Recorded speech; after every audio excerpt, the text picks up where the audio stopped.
老师，你觉得艺术有用吗？这个问题问得非常直截了当。其实艺术没什么用啊？为什么？你这个研究学跟研究加起来都几十年，我怎么突然这样说？我就是研究了几十年，越研究越悲观。因为什么？因为我们现在这个社会，越来越实际，越来越高科技，越来越技术化。当你学的一门知识的时候，这个知识如果是实用的话，可能为你的未来的生活获得一个保证。所以为什么那么多华人家长希望自己的小孩在北美读书，学当医生呢？学会计啊，学律师啊？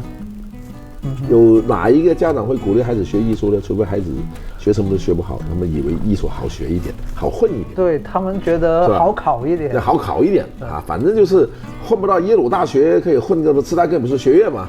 是吧？而且什么叫创意呢？也没什么标准。我也可以说这个创意很好，我也可以说这个创意很不好。小孩子呢也会有错觉，创意嘛就是自己的内心的冲动哦。他们这个时候又忘了，在相当程度上，艺术是一门知识，是吧？所谓艺术是一门知识，就是你要把这个创意做好，你就要首先克服一个过于小我的狭隘的发泄。很多人都是只是发泄，很多都是就是画。是啊，他们认为我他喜欢画画，那我就觉得我在做艺术了。对，其实不是啊，其实这个时候他们又忽略了艺术这门知识。但是呢，一到社会上，通过艺术谋生或者吃艺术这碗饭不好吃啊。怎么不好吃法？因为标准不明确啊。你看什么人学艺术史吗？威廉王子学艺术史。他的夫人学艺术史，为什么贵族学艺术史？贵族学艺术史有修养啊。那么为什么威廉王子不去学计算机啊？为什么不去学物理学啊？那个东西似乎要经过是不是严格训练呢？谁告诉你艺术不要严格训练的？谁告诉你艺术史用艺术啊？但是今天艺术史这碗饭好吃吗？大学里面有艺术史系，有艺术学系。不就一个中国美术史的教授，一个西方美术史的教授，他在这里待着，他不走，他不退休，他不完了，后面一个人会跟上。既然后面一个人跟不上，那你学的怎么样呢？像我一个老朋友，年轻时候在杭州学外语，现在是个中国著名的一个翻译家，外语很好，就是因为热爱艺术，要做学术翻译。后来一直到美国读博士啊，读谁的博士啊？读著名的这个美国那个著名的汉学家李柱敬的博士。读完之后找不到工作，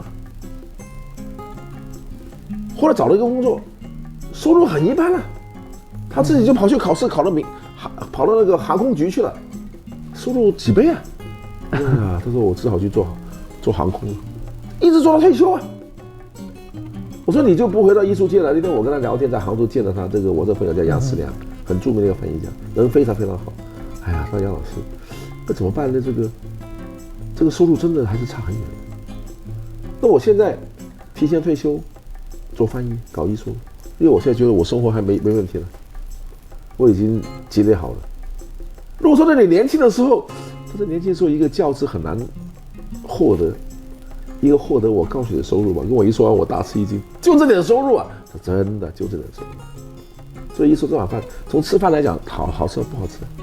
所以我从这个意义上来讲，如果从现实角度，艺术是没什么用。当然了，所有事情都有当然。正是因为世俗的眼光，高度科技化的社会，普遍的人认为学艺术没用。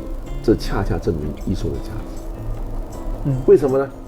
如果你一直坚持还是要学艺术，意味着你内心有一个被唤醒的灵魂。什么是被唤醒的灵魂？你要有这么抽象。你要有一个真正的属于你的个人体验的存在。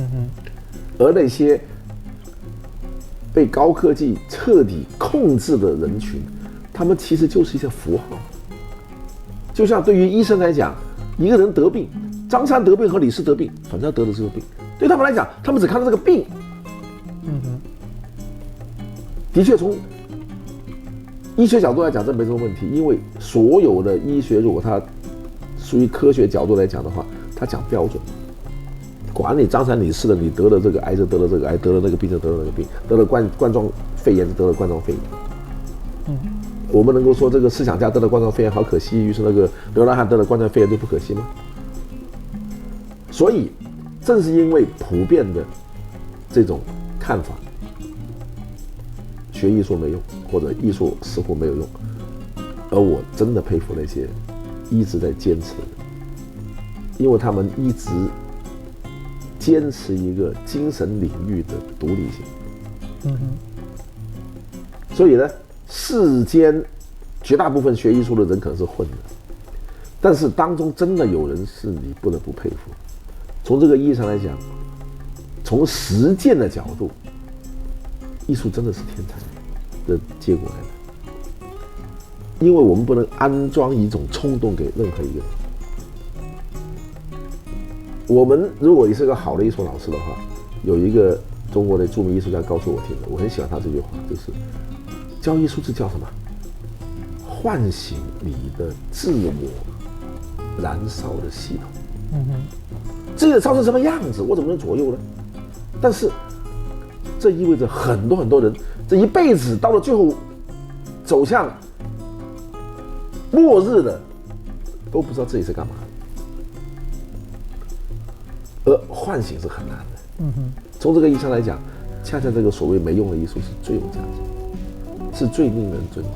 这是我研究这么多年的感慨。就是说，一方面世俗社会艺术没什么用，我很理解；但另外一方面，在当中我慢慢寻觅出一种真正值得我们尊重的那些艺术家。可能事情就这么悖论。那您怎么去鼓励现在正在学艺术或者走上这个艺术道路的人，去鼓励他们继续坚持呢？我觉得现在很难，现在很多人都可能很快就放弃了这个专业。你问得非常好，所以我总是在问一个很简单的问题：随意学艺术的人，你究竟是为了躲避这个行当好混，想过舒服的日子，还是真的在你的灵魂的深处，在你的情感的深处，有一种不得不说的强烈的欲望？也就是说，你有一种无法克制的内心动力，让你去从事不管哪一个门类、哪一个种类、哪一个方式的艺术。如果你不问这个问题，学了白学。当然了，更现实的问题就是，如果你走上了学艺术这条道路，那么我觉得从一个更现实的角度，那你就把艺术当成一门知识。就像我现在研究艺术史一样，你就当成一门知识。既然它是一门知识，它就是有一个客观对象，那么它本身也的确是具有知识的力量的。那么你做这个研究，你也做好准备，在这个行当里边，希望能够有所出类拔萃，从而获得一个位置。它也可以谋生的，当然不会像做资本投资、风险投资那么获大钱，你要想清楚，是吧？而且你可以获得一种精神快感的。那么也就是说，我概括起来就是，你内心如果有一种不可抑制的冲动从事艺术，你就意味着可能是个真正的艺术家。同时，如果你对艺术还是有兴趣，你也可以放下来，把艺术作为一个客观的知识来研究，因为它毕竟是人类文明的重要组成部分，也可以，是吧？